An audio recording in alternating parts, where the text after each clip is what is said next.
Assalamualaikum warahmatullahi wabarakatuh. Sebagai prolog sekaligus pengantar orasi ini, saya ingin mengajak kita semua untuk mengingat-ingat kembali memorial sejarah masa lalu kita yang mengatakan bahwa Sumbawa Barat ini dilahirkan bukan saja atas dasar kesadaran satu kesatuan geografis, tapi juga Sumbawa Barat dilahirkan atas dasar satu kesatuan demografis, satu kesatuan frekuensi berpikir, satu kesatuan ide dan gagasan, serta satu kesatuan perasaan. Itulah sebabnya dalam pengambilan keputusan dan kebijakan yang penting dan strategis, apalagi hal tersebut berkorelasi dan menyangkut dengan hajat hidup orang banyak, maka ia haruslah bersifat aspiratif yang berdasarkan kepada partisipasi publik secara regional. Tidak boleh tiba-tiba segala hal dirumuskan dan disepakati seenaknya tanpa pengetahuan dan persetujuan publik. Semuanya harus dikonsolidasikan dan disosialisasikan secara masif kepada masyarakat. Barulah masyarakat yang akan menentukan untuk setuju atau tidak terhadap perihal tersebut. Apapun yang menjadi keinginan dan kehendak rakyat itu harus diikuti, karena rakyat yang memilih bupati dan karena rakyat yang membayar pajak. Maka daulat sejatinya ada pada legitimasi rakyat seperti yang termaktub jelas dalam Undang-Undang Dasar 45 Pasal 1 Ayat 2, bahwa kedaulatan negara berada di tangan rakyat, bukan di tangan pejabat. Nah, pengertian tersebut seharusnya menjadi dasar dan landasan berpikir yang paling utama dari Bupati Sumbawa Barat, bukan malah sebaliknya terkesan mengedepankan monopoli dan diskresi yang minim pertanggungjawaban di depan publik. Itu adalah ironi dan abuse of power yang nyata. Tidak ada satupun teori yang membenarkan proses deal-dealan semacam itu. Tanpa adanya transparansi publik secara baik dan jujur, kemudian rakyat sebagai pemilik tanah diiming-imingi laba dan janji semu, serta rakyat beranggapan bisa memperoleh keuntungan dari hasil bergaining mereka.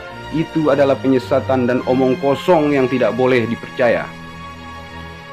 Berdasarkan observasi, saya beranggapan di situ pasti ada skandal yang memang sengaja disembunyikan. Padahal dalam pandangan demokrasi, semuanya harus terbuka dan tidak boleh ada yang ditutup-tutupi. Bukankah kita semua tahu bahwa salah satu prosedur mutlak dari demokrasi itu adalah eksekutif yang mengedepankan transparansi dan akuntabilitas? Tapi justru yang nampak dan digunakan adalah cara-cara dan pengertian yang cenderung berbau otoritarianisme.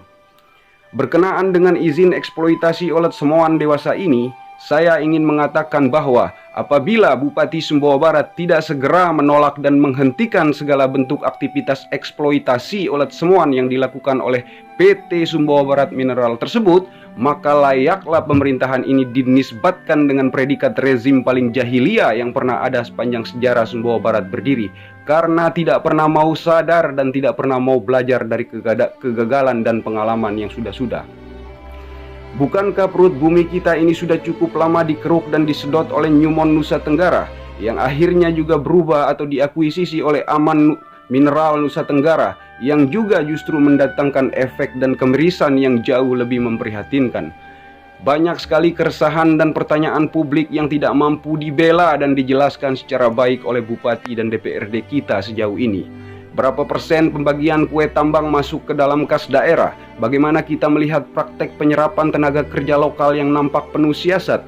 Pembelaan apa yang sudah dilakukan Bupati dan DPRD terhadap jam kerja yang tidak manusiawi? Kemana rimbanya uang dan anggaran tanggung jawab sosial perusahaan? Bagaimana dengan pelanggaran lingkungannya? Adakah keinginan Bupati dan DPRD untuk mengaudit perusahaan secara total? Dan banyak sekali pelanggaran dan hal-hal lain yang semestinya dijawab dan dijelaskan kepada rakyat. Tapi hari ini justru malah berkeinginan untuk mendorong proses penambangan oleh semuan yang ada di jantung kota. Tentu saja kesalahan dan kebodohan tersebut lahir dari cara pandang yang terlalu sempit. Entah determinasi itu datang dari perspektif dan tendensi pola pikir yang terlalu pragmatis dan materialistik, ataukah keinginan untuk mencaplok kue-kue tambang untuk memperkaya diri sendiri, ataukah pemimpin kita ini tidak mampu menolak tekanan hierarki administratif dan politik yang kuat, yang menghilangkan power dan kepercayaan dirinya sebagai pemimpin. Padahal kalau Bupati mau melawan, ada 140.000 rakyat KSB yang akan membelanya.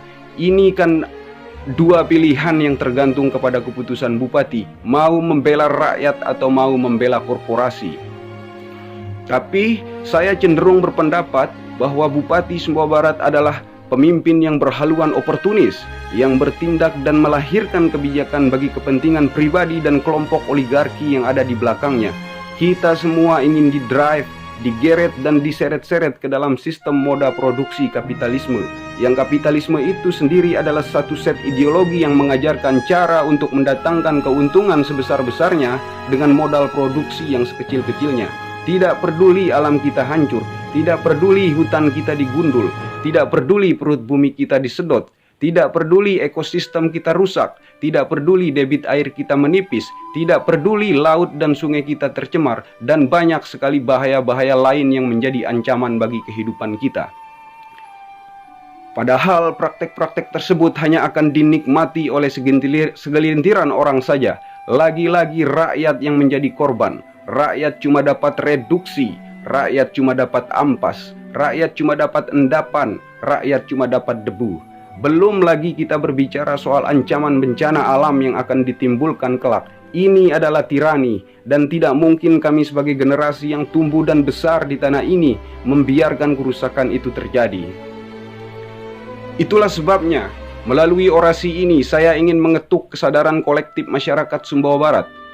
Sekarang setidaknya publik harus mulai berpikir ulang. Keberadaan tambang di Kabupaten Sumbawa Barat ini tidak mendatangkan kebaikan dan progres yang signifikan bagi kehidupan rakyat Sumbawa Barat. Kemudaratan yang akan ditimbulkan jauh lebih besar daripada manfaat yang bisa kita dapatkan. Kita adalah Kabupaten Fitra yang 98% penduduknya adalah mayoritas Islam. Dan kita semua juga tahu bahwa dalam terminologi dan konsepsi agama Islam, gunung dan bukit diciptakan oleh Tuhan sebagai pasak bumi, dan manusia diciptakan sebagai khalifah di muka bumi yang wajib menjaga dan melestarikan alam dan seisinya. Bukankah Tuhan telah memperingatkan kepada kita bahwa kerusakan di muka bumi ini dilakukan oleh tangan-tangan manusia itu sendiri? Itulah sebabnya perjuangan ini bukan saja menjadi perjuangan menyelamatkan bangsa dan tanah ini, tapi juga menjadi perjuangan yang mulia dan bernilai jihad fisabilillah. Olet Semoan adalah saksi sejarah peradaban kita. Olet Semoan adalah benteng terakhir Sumbawa Barat. Olet Semoan adalah martabat rakyat Sumbawa Barat. Saya Firman Jawas. Wassalamualaikum warahmatullahi wabarakatuh.